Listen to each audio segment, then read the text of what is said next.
우리는 이제 빌립보서를 통해서 계속해서 우리의 신앙을 점검하고 있습니다. 여러분, 여러분들은 언제 기쁨을 경험하십니까? 우리는 보통 내가 바라는 일이 이루어지거나 내가 원하는 것을 얻었을 때 우리는 기뻐하죠. 그래서 우리는 상황에 따라 기뻐하기도 하고 상황에 따라 기뻐하지 않기도 합니다. 그렇다면 오늘 본문에서 말하는 기쁨은 어떤 기쁨일까요? 아마도 제가 방금 말한 상황에 따라 우리가 기쁨이 나오거나 그렇지 않거나 하는 그 정도의 기쁨은 아닐 것입니다. 왜 그런가 하면 바울은 당시 감옥에 갇혀 언제 죽을지 모르는 상황 속에서 빌립보서를 기록을 했죠. 즉 어떤 상황이나 환경에 의해 얻어지는 기쁨을 이야기하는 것이 아님을 우리는 현재 바울의 상황을 통해서 우리는 알 수가 있습니다. 그렇다면 바울이 빌립보서를 통해서 우리에게 요구하고 있는 기쁨은 어떤 기쁨일까요? 바로 그 힌트가 주 안에서라는 그 말에 힌트가 담겨 있습니다. 바로 바울이 이야기하는 기쁨은 무엇이냐라고 하면 주 안에서라는 그 전제가 붙어 있기에 가능한 그 기쁨이라는 것이죠. 즉, 주 안에 붙어 있을 때 우리는 참된 기쁨을 경험할 수 있다는 것을 바울은 우리에게 알려주고자 하는 것입니다. 사도 바울은 갈라디아서 5장에 보면요, 성령의 9가지 열매를 이야기를 하죠. 그리고 그중 성령의 두 번째 열매가 뭐냐라고 하면 희락입니다. 희락을 원어로 이야기를 하면 카라라고 하는데 이 카라는요, 기쁨이라고 합니다. 이 그 카라는 신약 성경에 총 57번이 나오는데 기쁨 혹은 즐거움이라고 이제 번역을 할 수 있죠. 즉 기쁨은 성령의 열매임을 우리는 알 수 있다는 것입니다. 그렇기 때문에 바울은 그리스도 안에서 기뻐하라 라고 이렇게 이야기하는 겁니다. 왜 그러냐? 이 기쁨은 성령의 열매이기 때문에 그렇다는 것이죠.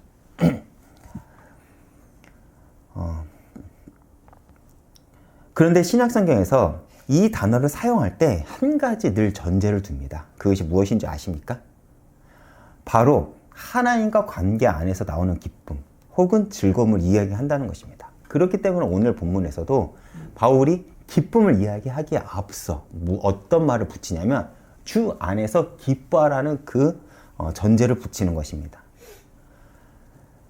여러분, 흔히 우리의 관심은 어디에 있을까요? 많은 사람들이 인생의 관심을 어디다 두냐면 행복에 둡니다. 그렇죠. 그래서 우리 역시도 누군가에게 복음을 전할 때 이렇게 얘기를 하지 않습니까? 당신은 행복하신가요? 우리가 그렇게 얘기를 하지 않습니까? 그리고 행복이 없다면 그 틈을 파고들어 우리가 복음 말씀을 전하지 않나요? 그리고 많은 이들이 어떤 불만을 가지냐면 내 삶에 행복이 없기 때문에 불만을 많이 갖습니다. 그렇죠. 그리고 행복을 많이들 행복을 얻기 위해서 몸부림을 치죠. 즉 많은 이들이 행복이라는 단어를 가지고 인생을 측정합니다. 다시 말해 이것은 무엇을 우리에게 알려주냐면 우리는 행복에만 너무 많은 관심을 준다는 것입니다. 그래서 내가 행복해지기 위해 우리는 목표를 두고 열심히 살아가죠. 그런데 그것이 단순히 교회 밖에 어떤 일에만 그치는 것이 아니라 교회 안에서도 마찬가지인 것 같습니다. 저 같은 목회자들이나 사역자들은 사실 행복해지기 위해 그리고 내가 그렇게 행복하다 말하기 위해 열심히 사역을 합니다. 되게 부끄러운 건데 사역을 왜 하냐라고 할 때 정말 순수하게 영혼에 대한 아픔을 가지고 사역하는 사람들이 있습니다. 제가 어제도 저희 학교에서 제 동기들하고 얘기할 때 진짜 영혼, 하나님의 부르심에 반응을 해서 정말 선교지에서 정말 마음을 두고 사역하는 제 동기도 있어요. 그런데 많은 경우 내 의를 높이기 위해서 그리고 나를 자랑하기 위해서 그리고 그런 인생에 대한 가치가 나의 그 결핍된 것을 채워주기 때문에 그 사역에 목매는 경우들도 많다는 것입니다. 그런데 단순히 그것이 목회자들 뿐만 아니라 성도님들은 어떻습니까? 오늘 그래도 내가 괜찮았어. 그런 생각을 하기 위해서 많은 성도님들이 교회 안에서 헌신도 하고 봉사도 하고 헌금도 내기도 합니다. 그렇죠. 이 정도면 나 괜찮았어. 이 정도면 내 인생 가치가 있어. 무의미한 내 인생 속에서 내가 이 정도 했으면 나 괜찮고 행복하다 말할 수 있어. 라고 내 자신을 위로하기 위해서 열심히 교회 안에서 봉사하는 경우들도 많죠. 그런데 굉장히 모순되는 것은 정작 성경에는 행복이라는 단어를 신약에서는 거의 사용하지 않는다는 것입니다. 굉장히 모순적이죠. 우리는 행복을 위해 목표를 두고 달려가는데, 그리고 많은 성도님들이 행복이라는 단어를 얻기 위해서 나는 예수를 믿는다고 말하기도 하는데, 정작 성경에는 그 단어가 굉장히 적게 나온다는 것입니다. 그리고 구약에서만 11번을 사용했는데, 구약에서 가장 많이 행복을 사용한 책이 어딘지 아십니까? 욥기서입니다. 무슨 말입니까? 하나님의 관심은 내가 행복하게 사는 것에 있는 것이 아니라 하나님과의 그 관계 안에서 내가 기쁨을 누리길 바란다는 것입니다. 지금 우리는 왜 예배를 드릴까요? 행복해지기 위해서입니까? 아니면 하나님과의 깊은 관계 속에서 참 기쁨을 누리기 위해서입니까? 사실 어떻게 보면 이것이 말장난 같아요. 진정한 행복은요, 하나님과의 참된 관계 속에서 나오기 때문에 그렇습니다. 그런데 중요한 것은 무엇이냐? 우리가 얻어가고자 하는 행복, 우리가 갈망하는 행복은 사실 하나님과의 관계 속에서 나오는 행복이 아니기 때문에 제가 이 말을 지적하는 것입니다. 많은 이들이 하나님을 믿는 동기와 목적이 무엇이냐라고 하면 바로 여기에 있습니다. 내가 원하는 것을 얻고 싶습니다. 그런데 가만히 보니까 내 능력으로는 이것을 얻기가 어려워요. 그래서 어떤 초월적인 힘을 의지해서 내가 저기까지 도달하고자 합니다. 제가 이렇게 말하면 제가 굉장히 종교적인 부분들을 종교성을 극단적으로 얘기를 해서 이야기하고 있는 것 같지만, 사실 많은 경우 예수를 믿는 이들 역시도 이러한 종교성을 가지고 신앙생활을 하는 경우가 많다는 것을 제가 지적하고자 이 말을 꺼낸 것입니다. 그렇게 바울은요, 빌립보서 1장과 2장을 통해서 먼저 그리스도에 대해서 설명을 한 것입니다. 바울이 1장과 2장을 통해 빌립보 교회 성도들에게 말한 그리스도에 대한 부분은 무엇일까요? 바로 겸손입니다. 지금 빌립보 교회는 성도 간의 갈등이 있는 상황입니다. 전혀 행복하지 않고 전혀 기쁨이 없는 상황이죠. 갈등의 원인은 무엇입니까? 바로 내가 옳다고 주장하는 것입니다. 이런 갈등이 있는 현실 속에서 어떤 누가 기뻐할 수 있을까요? 한번 생각해 보십시오. 집안에 갈등이 있습니다. 부부 간의 갈등이 있고, 부모 자식 간의 갈등이 있고, 형제 간의 갈등이 있다고 한번 가정해 봅시다. 내가 집에 들어가 있는데 행복하다 느낄까요? 아니면 기쁨을 내가 느낄까요? 그렇지 않죠. 우리가 왜 예수를 믿죠? 기쁨을 얻기 위해서입니다. 그런데 당시 빌립보 교회 성도들은요, 예수를 믿는다고 얘기를 하고 예배를 드리러 교회를 가지만 서로 다툼이 있고 갈등이 있기에 그 안에 기쁨이 없었다는 것입니다. 바울은 그런 상황 속에 있는 빌립보 교인들에게 주 안에서라는 전제를 가지고 기뻐하라는 것입니다. 왜 그렇습니까? 그리스도가 겸손한 모습으로 이 땅에 오셨다는 것을 알려주는 것입니다. 그렇다면 그리스도는 왜 겸손한 모습을 가지고 이 땅에 오셨습니까? 바로 우리를 구원해 주기 위함입니다.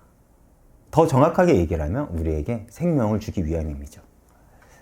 여러분, 생명을 얻는 것보다 더 중요한 일이 우리에게 있을까요? 제가 아이를 키워보니까 아이가 똑똑한 것도 중요합니다. 아이가 재능이 있는 것도 중요하고요. 아이가 사람들한테 칭찬받는 것도 중요합니다. 근데 그것보다 더 중요한 게 무엇인지 아십니까? 건강한 거예요.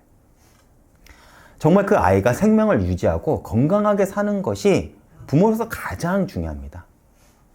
하나님도 그렇지 않았을까요? 내가 하나님께 어떤 헌신을 하겠습니다. 어떤 일을 하겠습니다. 어떻게 영광을 돌리겠습니다. 하는 것보다 하나님이 지금 우리에게 가장 중요하게 여기는 것은 생명을 얻게 하기 위함입니다.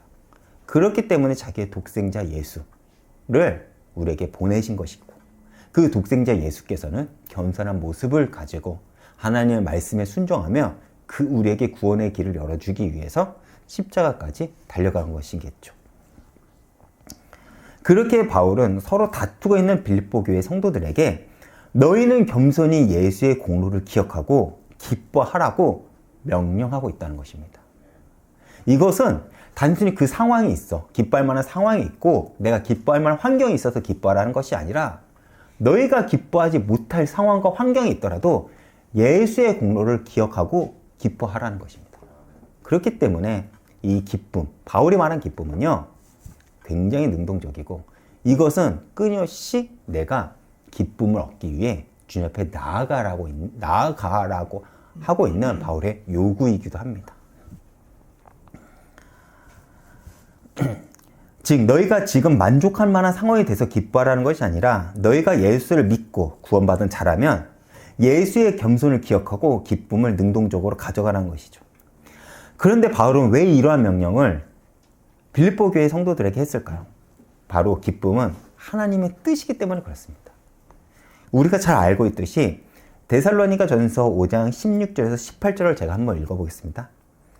항상 기뻐하라, 쉬지 말고 기도하라, 범사에 감사하라. 이것이 그리스도 예수 안에 너희를 향하신 하나님의 뜻이니라. 하나님의 뜻이라고 구체적으로 명령한 구절이 데살로니가 전서 5장에 있습니다. 많은 이들이 하나님의 뜻을 알고자 몸부림을 칩니다. 무엇이 하나님의 뜻입니까? 근데 성경은 분명히 우리에게 알려주고 있죠. 기뻐하라, 쉬지 말고 기도하라, 범사에 감사하라. 내가 신앙생활을 하는데 정말 이 세 가지 없다면 우리는 의심해 봐야 된다는 것입니다. 즉 우리가 기뻐하는 것은 우리의 삶에 하나님의 뜻을 실현하는 실질적인 행동이라는 것이죠. 그래서 바울은 기쁨을 명령으로 또한 사명으로 우리에게 요구하는 것입니다. 그리고 그 기쁨이 있다면 자기 주장만 옳다고 하는 것이 아닌 서로 용납하고 수용하고 받아들일 수 있다는 것이죠.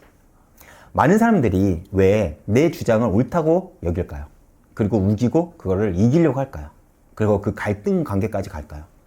많은 사람들이 이러지 않을까요? 내 주장을 내가 해가지고 저 사람에게 내가 내 주장을 펼쳐서 저 사람의 의지를 꺾었어. 그러면 많은 사람들이 좀 그러한 순간에 그러한 성취감 때문에 기쁨이 있기 때문에 그러지 않을까요? 근데 바울은 그 기쁨의 포인트를요, 나한테 두지 말고 예수 안에 두라는 것입니다. 그렇다면 비록 저 사람이 나랑 다른 주장을 함에도 우리는 함께 교회를 세우는 일에 헌신할 수 있을 거며 수고할 수 있을 거고 우리가 협력할 수 있을 협력할 수 있기에 바울은 먼저 주 안에서 기뻐하라고 이야기를 하는 것입니다. 그리고 그것은 하나님의 뜻이기 때문에 우리에게 강력하게 명령으로서 요구를 하는 것이죠. 그런데 왜 기쁨이 그렇다면 하나님의 뜻일까요? 많은 성도님들이 신앙생활 하면서 하나님의 영광을 위해 성공을 하고 싶다고 이야기를 합니다. 그렇죠?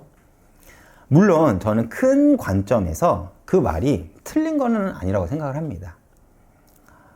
그런데 그것보다 더 중요한 것이 있습니다. 제가 부모님한테 할 수 있는 가장 큰 효도가 무엇일까라고 생각을 했습니다. 그리고 제가 자녀를 키우면서 얻은 결론이 있습니다. 제가 자녀한테 가장 받고 싶은 효도는 뭐냐면 부모의 그 수고를 알고 내 인생 속에서 기쁨과 행복을 가지고 사는 것입니다. 이해가 가십니까? 그리고 그것을 전제로 자신의 삶도 성공을 하고 부모인 저한테서도 잘하는 것입니다. 즉 저와의 그 건강한 관계 속에서 아이가 기쁨을 얻고 자신의 인생을 행복하게 사는 것이 제가 제 아이한테 제일 바라는 것이더라고요. 이것을 전제로 아이가 좋은 대학도 가고 좋은 직장도 얻고 저한테 나중에 크면 용돈도 주고 무슨 말인지 이해가 가십니까? 즉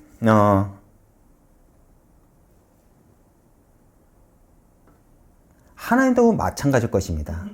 하나님은 내가 성공을 해서 행복함을 누리는 것보다 매일의 삶 속에서 당신과의 깊은 관계로, 그리고 하나님 당신 때문에 기쁨으로 살아가는 것을 더 원하신다는 것이죠. 그 안에서 성공을 하든 성공을 하지 않든 그 모든 삶이 하나님의 영광을 드러내는 것입니다. 그래서 성령의 열매가 행복이 아닌 희락, 다시 말해 기쁨이라고 하는 것입니다. 여러분도 그렇지 않습니까? 자녀가 부모를 인정을 합니다. 내 자녀가 나를 인정을 해요. 그것만큼 부모에게 기쁨을 주는 게 있을까요? 그래, 내가 인생을 허투루 살지 않았어. 그것만큼. 하나님도 저는 마찬가지라고 생각을 합니다.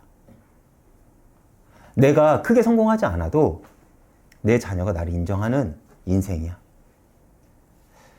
하나님도 우리를 바라볼 때 그런다고 생각합니다. 하나님이 원하시는 것은 우리의 성공이 아닌 당신과의 관계 안에서 당신을 인정하는 그러한 성도로서 살아가기를 하나님은 우리에게 바라신다는 것이죠.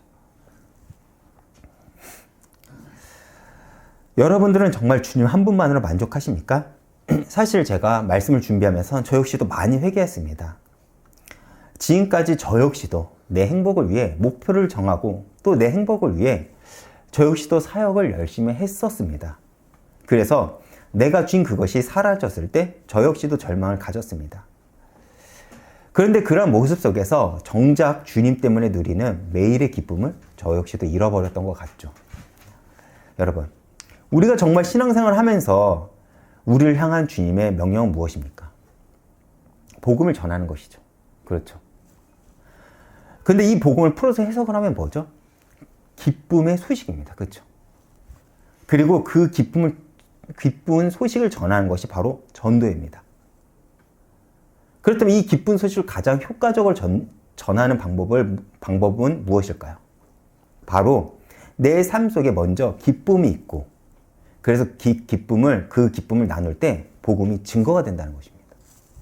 근데 지금까지 제가 했던 사역은 뭐냐면 기쁨이 없이 열심으로만 사역을 했어요. 내 결핍을 채우기 위해서. 그러니까 전도가 안 되죠. 그렇죠. 지금도 많은 사람들이 전도를 한다고 해서 열심을 내고 정말 달려갑니다. 근데 그들이 정작 놓치고 있는 것은 무엇이냐면 내 삶에 누리는 기쁨을 놓치고 있다는 거예요. 그런데 여러분 기억하십시오. 내가 하나님과의 그 건강한 관계 속에서 내가 기쁨이 넘칠 때 전도는 되어진다는 것입니다. 그래서 복음은 기쁜 소식이라는 거예요. 전제가 뭔지 알겠죠? 내가 먼저 기쁨을 누려야 된다는 것입니다. 그렇게 진정한 전도란 내 기쁨이 흘러 넘칠 때 되어지는 것 같습니다. 그래서 내가 주님으로 넘치는 기쁨을 누린다면 이 기쁨이 나와 내 주변을 흘러 들어갈 것이며, 그때 우리는 그 현상을 보고 뭐라고 한지 아십니까? 하나님 나라가 임했다고 하는 것입니다. 아멘입니까? 여러분 삶 가운데 매 순간 내가 가는 현장마다 하나님 나라가 임하는 축복을 누리시길 축원드리겠습니다. 그런데 바울은 빌립보서 1장 1절 말미에 우리가 주 안에서 기뻐하는 것이 우리한테 안전하다고 우리에게 이야기를 합니다. 이것이 무슨 말이죠? 즉, 기쁨은 나를 지키는 도구가 된다는 거예요. 그렇다면 우리에게 의문이 있죠. 어떤 존재에 대해서 나를 지키는 것일까? 2절을 제가 한번 읽어보겠습니다. 개를 삼가하고 행하는 자들을 삼가하고 몸을 상해하는 일을 삼가하라.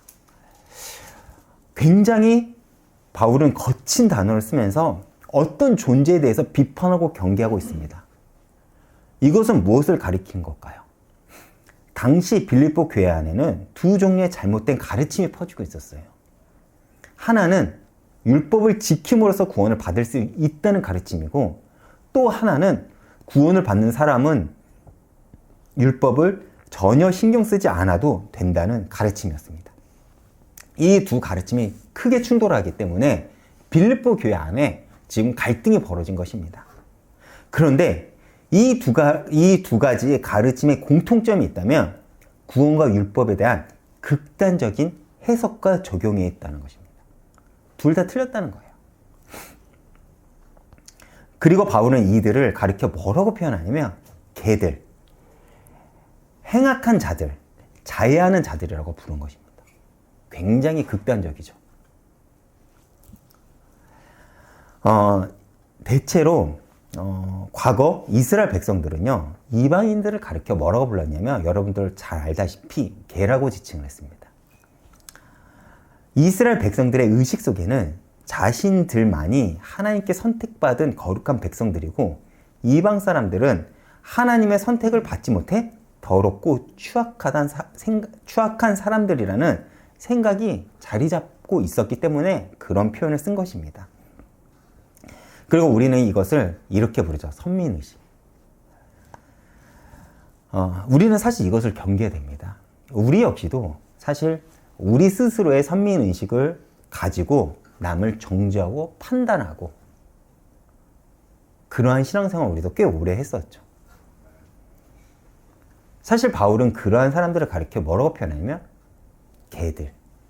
이런 표현을, 극단적인 표현을 쓰면서 그들을 비판하고 있는 것입니다.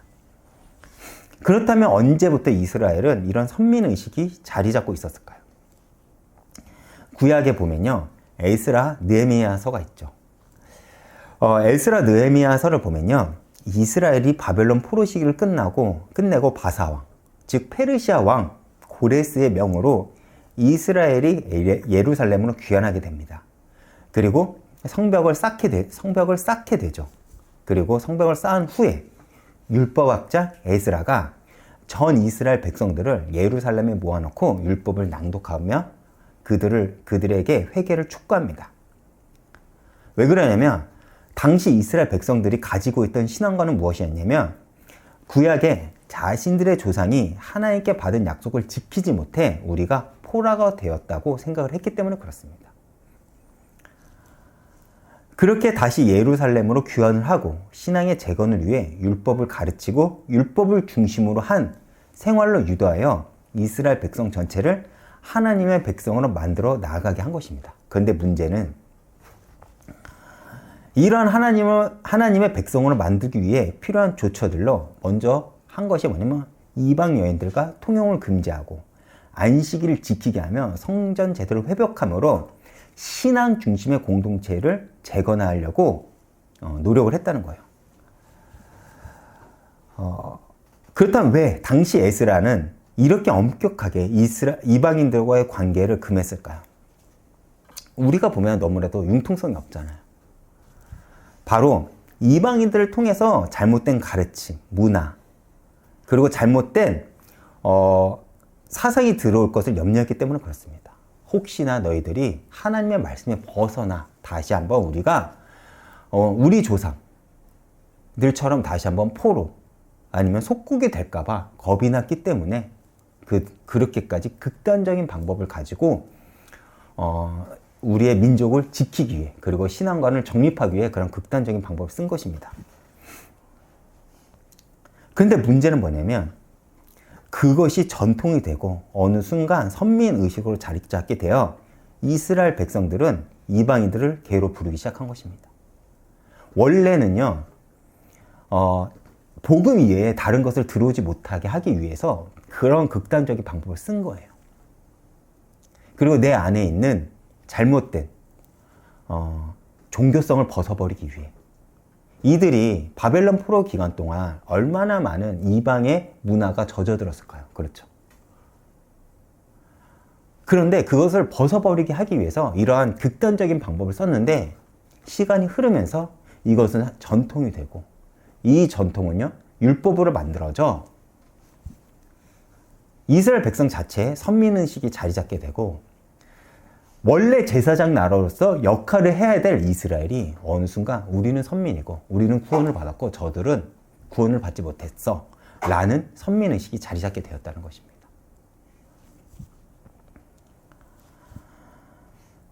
즉, 이 말 속에 이스라엘 백성들이 이방인들을 개라고 부르고 자신들은 선민의식을 자리 잡게 되었다는 이 말 속에는 이방인들은 하나님의 구원을 받지 못했다는 전제가 깔려 있는 것입니다.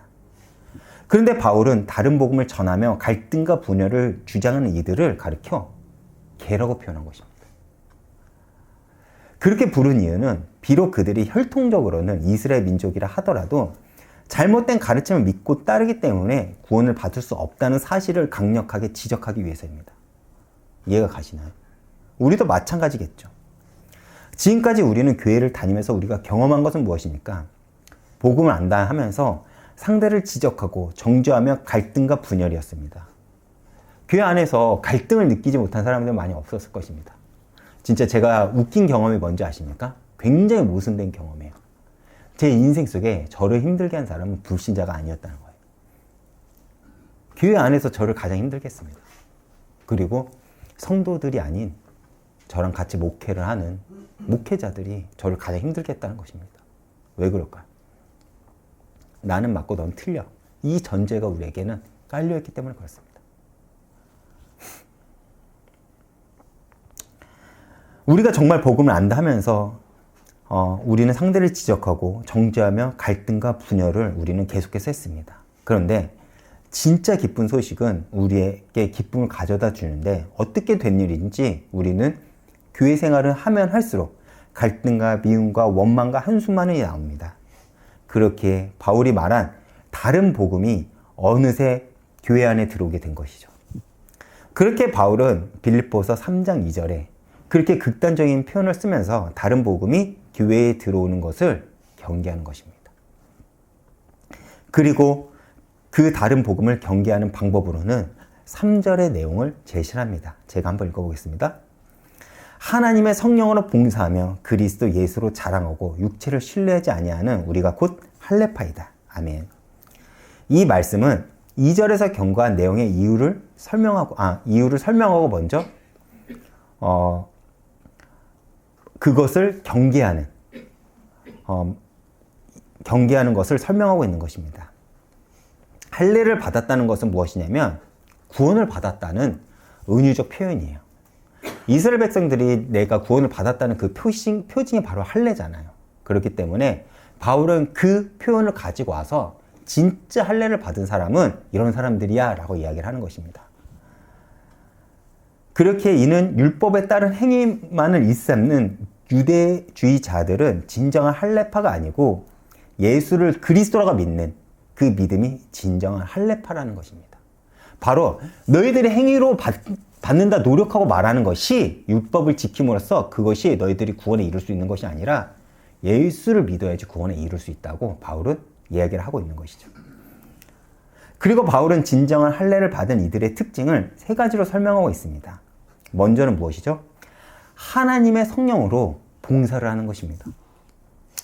이 봉사에 해당하는 헬라어는요, 라트류 온테스라는 단어인데 유대인들이 공식적인 예배를 드릴 때 사용하는 말입니다. 다시 말해 이 봉사란 단어는요, 우리가 흔히 생각하는 사회 봉사를 이야기하는 것이 아닙니다. 그것을 포함하고 있지만 더 정확하게 말을 하면요, 무엇이냐면 예배라는 거예요. 그래서 진정한 할례파가 되는 이들은 율법으로 요구되는 전통이나 형식을 넘어 성령의 인도하심을 따라 기쁜 마음으로 예배를 드리는 것을 이야기하는 것입니다. 즉 습관적인 예배가 아니라는 거예요. 예수의 공로를 너희들이 기억하고 이 자리에 나와 예배에 참여하라는 것입니다. 근데 한번 생각해 보십시오. 봉사를 한다고 할 때 내 몸이 편한 게 봉사입니까? 아니죠. 불편합니다. 여러분들 봉사해 보셨죠? 어떤 기관이든 뭐 교회에서든. 근데 봉사를 할 때 내 몸이 편하다. 야, 피곤이 풀린다. 정말 안식 편안하다. 이런 걸 느낍니까? 그렇지 않죠. 내가 수고를 하지 않습니까? 즉 예배는 내 수고가 담겨 있어야 된다는 것입니다. 아멘입니까? 그리고 두 번째는 그리스도 예수로 자랑하는 것입니다. 보통 사람들은 무엇을 자랑합니까? 남한테 부러움을 받을 만한 어떤 것을 가지고 있을 때 자랑을 합니다. 그리고 내가 자랑한 것들을 내 삶의 가치를 나타내기도 하죠.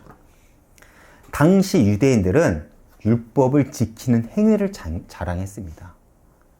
즉, 그들에게는 가장 큰 가치는 율법이었다는 것이죠. 그 이유는 율법을 지킴으로 자신들은 구원을 받을 수 있다고 생각을 했기 때문에 그렇습니다. 그런데 참된 헬라파는요, 그리스도 예수를 자랑합니다. 왜 그렇죠? 이들은 모든 만족과 소망이 그리스도 예수를 통해서 나오는 것임을 알기 때문에 그렇습니다. 그래서 우리가 정말 예수를 통해 구원을 받았다면 다른 그 무엇보다도 우리는 예수를 자랑하게 된다는 것입니다. 그리고 세 번째는 육체를 신뢰하지 아니하는 것입니다. 이것은 흔히 육체는 악하고 영은 선하다라고 말하는 영지주의적 사상을 이야기하는 것이 아닙니다. 여기서 육체에 해당하는 단어는요, 사르키라고 하는데 일반적으로는 몸, 인간의 성품, 타락한 본성들을 가리키는데 사용을 합니다. 그렇기에 이 육체, 사르키는요, 그리스도 밖에 있는 모든 것을 가리키는 것이죠. 다시 말해, 내가 아무리 의라고 생각하는 것도요, 내가 그리스도 밖에도 행한 것이면 그것을 자랑하지 말라는 거예요. 다시 말해, 너가 어떤 모든 것을 할 때 그 전제가 무엇이 깔려 있어야 되냐면 그리스도 안에서 시작하라는 것입니다. 이해가 가시나요? 내가 자녀를 키우는 것도, 직장에서 생활을 하는 것도, 내가 사람을 만나는 것도, 내가 어떤 모든 것을 할 때 그리스도 예수 안에서 하라는 것입니다. 그리고 그것을 자랑하라는 거예요. 그런데 이것을 말할 때 분명한 것은 뭐냐면, 우리는 이렇게만 말하면 내 노력이 필요한가? 라고 하잖아요. 근데 중요한 것은 무엇이냐면 주 안에서 내가 그 삶의 목적과 방향을 두고 살아간다면 그것을 이끌어 가시는 분은 누구냐? 바로 주님이라는 것입니다. 그렇기 때문에 우리는 예수를 자랑할 수 있다는 것이죠. 여러분들은 정말 예수를 통해서 참된 할례, 즉 구원을 얻으셨나요? 그렇다면 왜 이것이 참 할례를 받은 이들의 모습일까요? 흔히 구원의 확신을요, 우리는요, 자기 신념으로 가져가는 경우가 많습니다. 그런데 여러분, 구원의 확신은 내 신념으로 가져갈 수 있는 것이 아닙니다. 바로 내 삶의 흔적들로 우리는 구원의 확신을 얻어가는 것이죠. 그렇게 바울은요, 빌립보서 2장 12절에 두려움과 떨림으로 너희 구원을 이루라고 우리에게 이야기를 하고 있는 것입니다.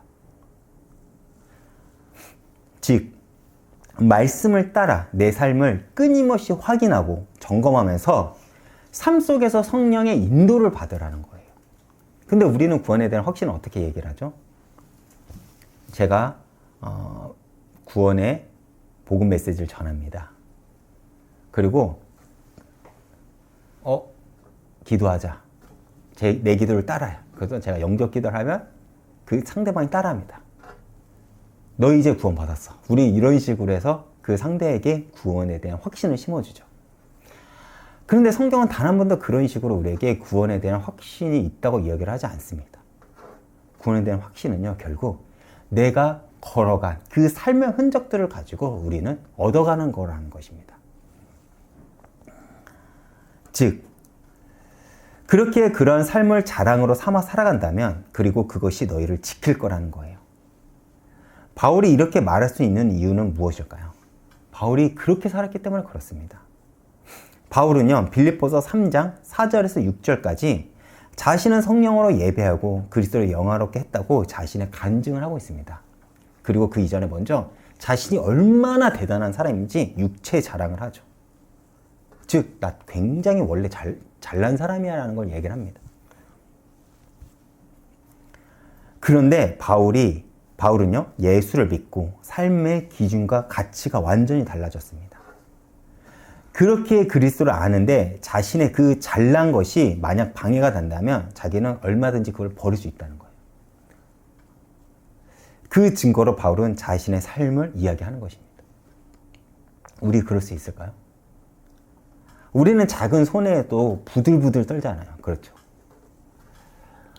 저 역시도 제가 생각을 해본다면 제가 무엇에 분노를 할까라고 하면 하나님의 영광이 땅에 떨어지는 것을 제가 분노하지 않더라고요. 내가 손해를 봤을 때, 내가 억울한 일을 경험했을 때 분노를 하더라고요. 근데 그것이 만약에 하나님의 영광과 연결이 된다면, 관계가 있다면 당연히 분노를 해야 될 상황이겠죠. 근데 아니에요. 내가 자존심이 무너지고 내가 원하는 것을 이루지 못하고 그럴 때 우리는요, 분노를 합니다. 근데 바울은요, 우리가 생각한, 우리가 붙잡고 있는 그 가치와는 전혀 다른 가치를 잡고 있죠. 얼마든지 자기의 자랑을 할 수 있고, 얼마든지 자기를 내세울 수 있는데, 바울은 전혀 그걸 하지 않았다는 거예요, 지금까지. 왜? 그것이 만약에 내가 자랑을 하는데, 이것이 복음에 유익하면 난 얼마든지 할 거야. 그런데 유익하지 않으면 난 이거를 얼마든지 버릴 수 있다는 것입니다. 여러분들은 무엇을 가장 큰 자랑으로 여기시나요? 저 같은 목사는요, 사역의 성공을 자랑하기도 합니다. 그리고 각자는 내가 가지고 있는 그 가치를 자랑하고자 하죠. 그런데 분명한 것은 무엇이냐? 그것이 예수를 아는데 방해가 된다면 분명 그것은 나를 무너뜨리게 할 거라는 거예요. 내가 붙잡고 있는 것을 놓을 때 우리는 무너집니다. 그래서 바울은 앞절에 나를 무너뜨리게 하는 것을 삼가하고 신뢰하지 말라는 거예요. 그렇다면 우리는 왜 그리스도를 붙잡아야 될까요? 그리스도는 영원한 가치가 되기 때문에 그래요. 어제나 오늘이나 내일이나 동일하신 분이 그리스도예요.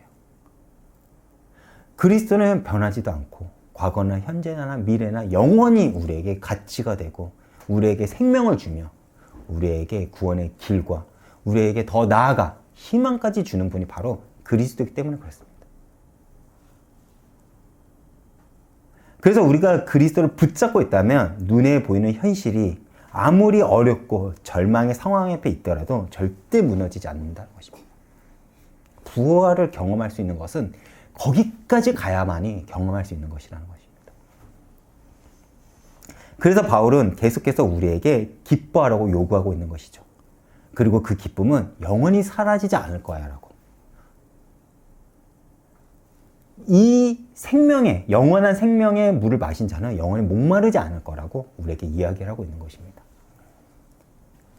즉 예수 안에 영원한 기쁨이 있기에 세상의 소리, 방법, 기준에 흔들리지 말고 예수를 내 인생의 가장 큰 가치요, 자랑으로 삼아 살아가라고 요구하고 있는 것이죠. 그래서 바울은 8절에 나는 예수를 아는 지식이 가장 고상한 자랑거리임을 당당히 이야기하고 있는 것입니다. 아멘입니까? 결론입니다. 여러분들은 참된 복음을 소유하셨습니까? 정말 그리스도를 소유한 이들의 특징은 무엇일까요? 바로 하나님께 인정받기를 원합니다. 그래서 정말 그리스도를 놓치지 않게 몸부림을 치죠. 내 인생 속에서 내가 어느 곳에서 그리스도를 놓치지 않았는지 끊임없이 확인하고 점검하면서 나아갑니다. 근데 우리는 지금 내가 진짜 복음을 소유하고 있는지 없는지 사실 의심이 들 때가 많아요. 진짜 내가 진짜 복음을 소유했는가? 그렇지 않은가? 여러분, 가짜를 구분하기 위해서는 진짜를 알면 됩니다.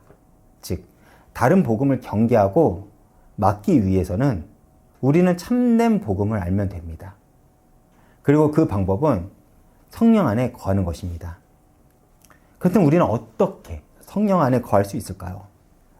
우리는 흔히 내가 성령의 역사를 경험한다, 성령의 인도를 받는다, 이것을 무아지경 속으로 들어가거나 어떤 이적과 기적이 성령의 역사라고 생각을 할 때가 많죠. 그런데 우리가 분명히 알아야 될 것은 무엇이냐면 성령의 역사는 예수님의 말씀과 예수님의 사역의 통제를 받는다는 것입니다.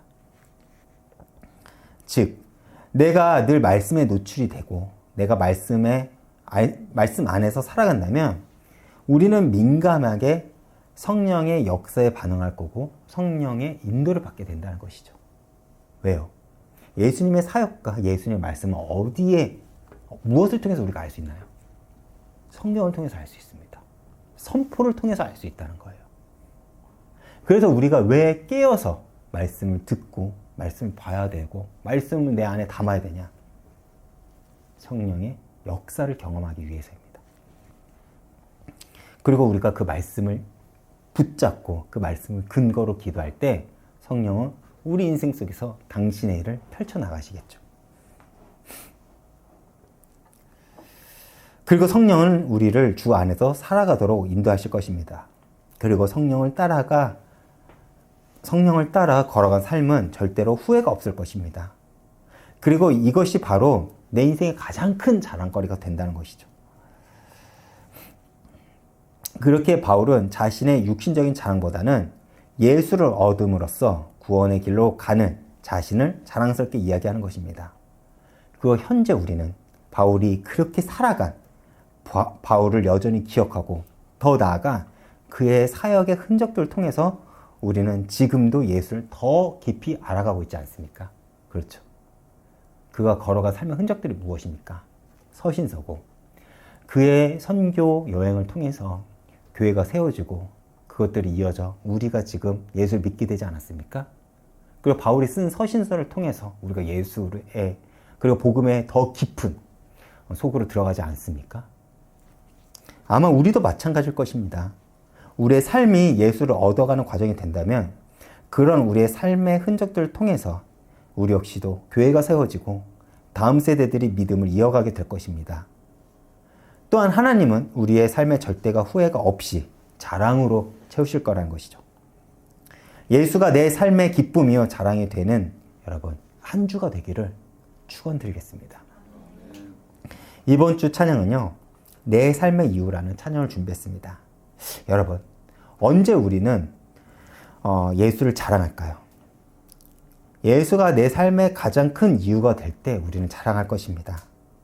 정말 여러분들은 예수가 내 삶의 이유가 되시나요? 만약 그렇다면 매일 우리의 삶은 예수를 노래하는 삶이 될 것이고 예수를 자랑하는 삶이 될 것입니다. 그리고 주님은 그런 우리를 기쁘게 여기시고 주님 역시 우리를 자랑으로 삼아 우리를 인도하실 것입니다. 오늘도 이 찬양을 통해서 큰 은혜 받으시길 축원드리겠습니다.